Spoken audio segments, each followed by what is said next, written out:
Hello everyone, स्वागत है आप सभी का टॉपर्स प्राइम चैनल में। इस वीडियो में हम पढ़ेंगे क्लास 12 की इकोनॉमिक्स का नेक्स्ट चैप्टर आर्थिक सुधारों का दौर 1991 से लेकर अब तक। ठीक है, आर्थिक सुधार क्या क्या हुए, भारत की जो आर्थिक स्थिति थी वो कैसी थी, उसको सुधारा कैसे गया, जो जो स्टेप उसके लिए लिए गए वो देखेंगे। तो चलिए शुरू करते हैं। देखिए, स्वतंत्र भारत में समाजवादी तथा पूंजीवादी अर्थव्यवस्था के गुणों को सम्मिलित करके मिश्रित आर्थिक ढांचे को स्वीकार किया गया।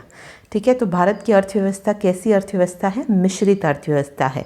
ओके, जिसमें समाजवादी और पूंजीवादी इन दोनों के ही गुण शामिल हैं। भारतीय अर्थव्यवस्था के अक्षम प्रबंधन ने 1980 के दशक तक वित्तीय संकट उत्पन्न कर दिया। सरकारी नीतियों और प्रशासन के क्रियान्वयन के लिए सार्वजनिक क्षेत्र तथा टैक्स सरकार के आय के स्रोत हैं। भारत में 1991 से भारत सरकार द्वारा कई आर्थिक सुधार किए गए। देखिए, आवश्यकता क्यों थी? 1990 से 91 में भारत की जो आर्थिक स्थिति थी बहुत दयनीय थी। 1991 के दौरान विदेशी ऋण के कारण भारत के सामने एक आर्थिक संकट उत्पन्न हो गया तथा सरकार विदेशों से लिए गए उधार के पुनर्भुगतान की स्थिति में नहीं थी। विदेशी व्यापार खाते में बढ़ता जा रहा था। ठीक है, 1988 से 91 तक इसके बढ़ने की दर इतनी अधिक थी कि 91 तक घाटा 10,644 करोड़ हो गया था। इसी समय विदेशी मुद्रा भंडार तेजी से गिरकर मात्र 2 सप्ताह की आपात पर्याप्तता स्तर पर आ गया। 1990-91 में भारत सरकार ने अंतर्राष्ट्रीय मुद्रा कोष से वित्तीय सुविधा के रूप में एक बहुत बड़ी राशि उधार ली।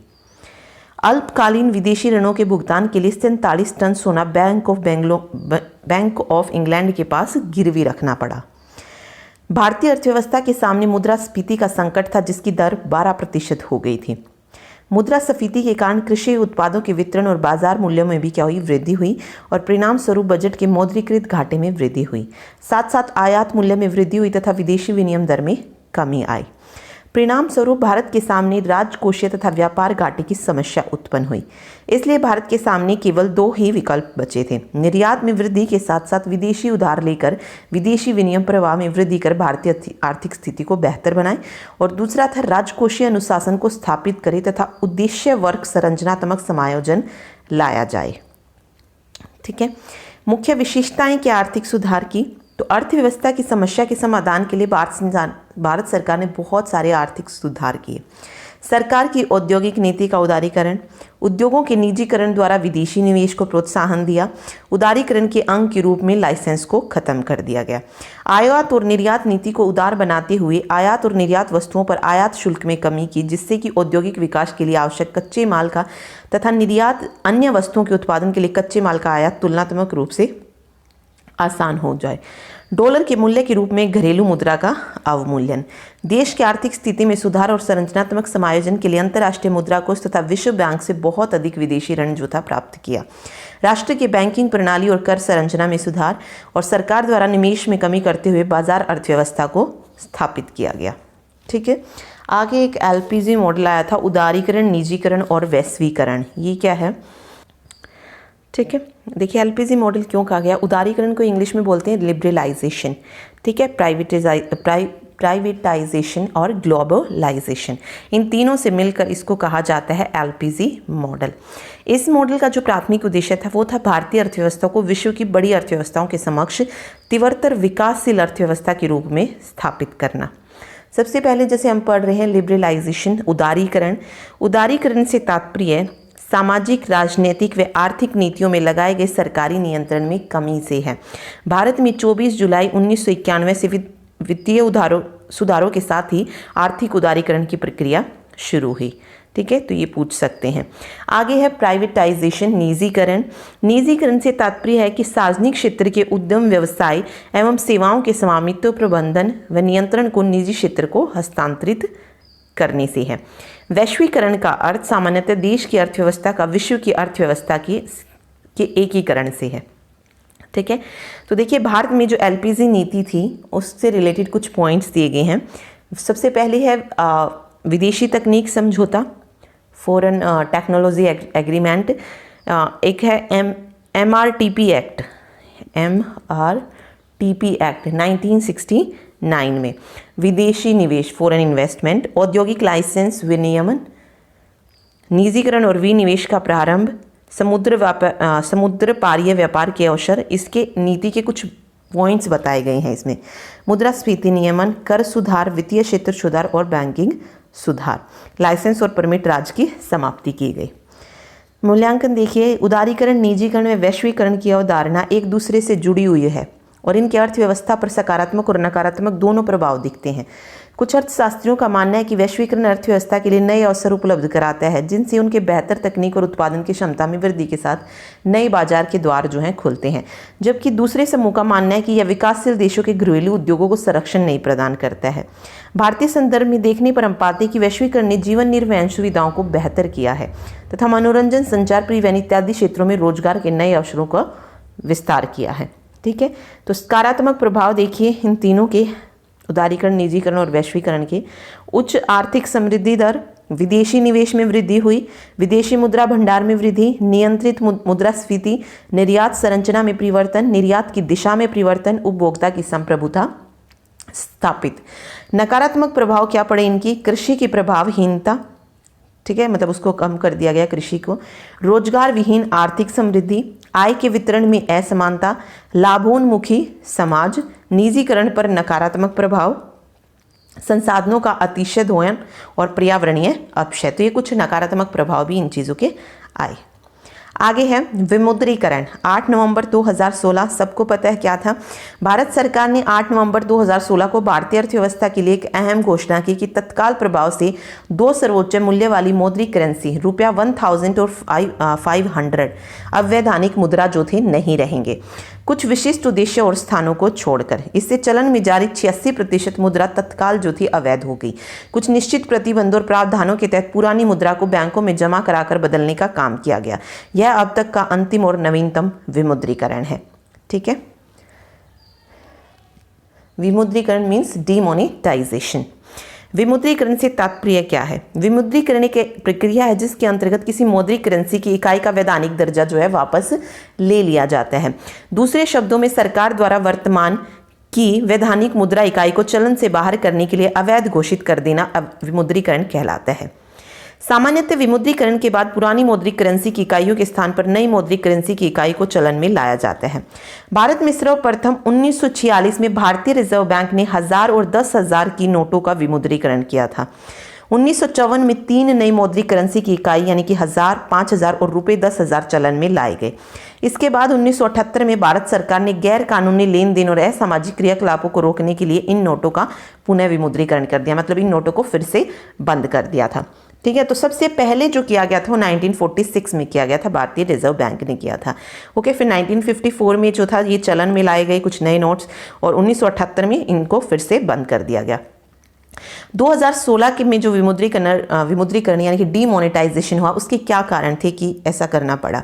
अर्थव्यवस्था में काले धन की मात्रा बहुत ज़्यादा बढ़ गई थी। भारत में नकली नोटों का प्रवाह और चलन बढ़ गया था। नकली नोटों तथा बड़ी नोटों का प्रयोग आतंकवाद और नक्सलवाद को पोषित करने में भी किया जा रहा था।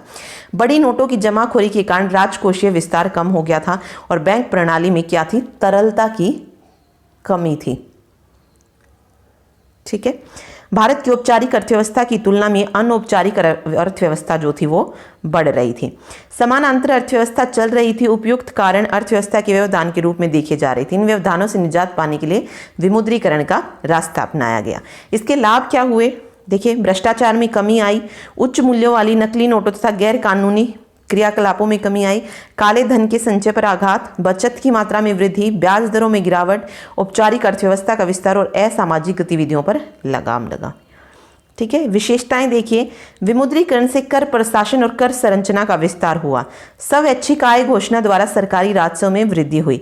विमुद्रीकरण इस बात का संकेत था कि सरकार द्वारा आने वाले समय में कर को जो है गंभीरता से लिया जाएगा। वित्तीय प्रणाली में बचत और निवेश के औपचारिक संबंध को विस्तार मिला।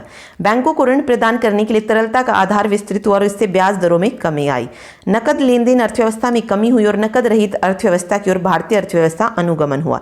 डिजिटल लेन देन और प्लास्टिक मुद्रा को प्रोत्साहन मिला।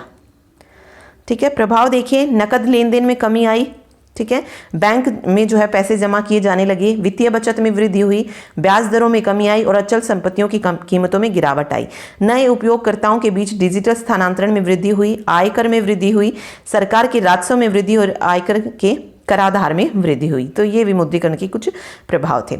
उसके बाद आया था गुड्स एंड सर्विस टैक्स, 1 जुलाई 2017 को ये लागू हुआ था। वस्तु एवं सेवा कर, तो देखिए वस्तु एवं सेवा कर भारत के आर्थिक सुधारों की प्रक्रिया में दूसरी पीढ़ी के सुधारों में अब तक का सबसे बड़ा कर सुधार है। यह कर सुधार भारत के अप्रत्यक्ष कर सुधारों को सबसे अधिक विस्तृत करने वाला और पूर्णतः की ओर ले जाने वाला। तो सबसे पहले क्वेश्चन यही बनता है कि जीएसटी कैसा कर है, तो ये इनडायरेक्ट टैक्स है, अप्रत्यक्ष कर है। जीएसटी पर विचार करने के लिए बनाई गई राज्य वित्त मंत्रियों की सशक्त समिति ने 10 नवंबर 2009 को दोहरे जीएसटी कर प्रस्ताव दिया था, जो केंद्र और राज्य दोनों के करारोपण की शक्ति प्रदान करता है। जीएसटी लागू करने के लिए संविधान संशोधन किया गया, क्योंकि वस्तुओं के उत्पादन पर कर लगाने का अधिकार केंद्र सरकार के पास था और वस्तुओं के विक्रय पर कर लगाने का अधिकार किसके पास था? राज्य सरकारों के पास था। तो सेवाओं पर भी कर लगाने का अधिकार केंद्र सरकार के पास था। इसी तरह वस्तुओं और सेवाओं के आयात पर कर लगाने का अधिकार केंद्र के ही पास था। इन्हीं विभिन्नताओं में एकरूपता लाने के लिए संविधान संशोधन किया गया। वस्तु एवं सेवा कर का अर्थ क्या? गुड्स एंड सर्विस टैक्स है क्या? देखिए, एक इनडायरेक्ट टैक्स अप्रत्यक्ष कर है जो वस्तुओं और सेवाओं के बीच बिना भेदभाव के राष्ट्रीय स्तर पर उनके विनिर्माण, उत्पादन, विक्रय तथा उपभोग पर लगाया जाता है। यह कर केंद्र और राज्य सरकारों द्वारा लगाए जा रहे लगभग सभी अप्रत्यक्ष करों को प्रतिस्थापित कर देगा। यह बहुबिंदु कर व्यवस्था एकल बिंदु कर व्यवस्था की ओर ले जाएगा। इसके अंतर्गत हर व्यक्ति अपने उत्पाद पर कर अदा करने के लिए उत्तरदायी होगा और अपनी आदतों पर अदा किए गए कर का आगत कर रसीद प्राप्त करने का भी अधिकार होगा। ठीक है, 3 प्रकार का था ये। देखिए, राज्य स्तरीय वस्तु एवं सेवा कर, संघीय वस्तु एवं सेवा कर और समन्वित वस्तु एवं सेवा कर। तो देखिए, राज्य स्तरीय वस्तु एवं सेवा कर, देखिए ये एक ऐसा कर है जो राज्य सरकार के राजस्व विभाग को अदा किया जाता है।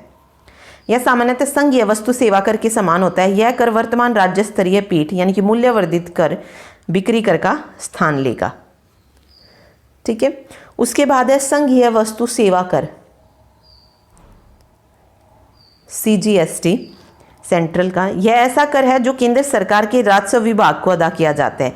यह लगभग राज्य स्तरीय वस्तु सेवा कर के बराबर होता है। यह उत्पाद शुल्क और सेवा कर जैसे केंद्र सरकार के करों का स्थान लिया। स्थानीय बिक्री की दशा में GST का 50% संघीय वस्तु सेवा कर के रूप में केंद्र सरकार को हस्तांतरित किया जाता है। आगे है समन्वित वस्तु एवं सेवा कर।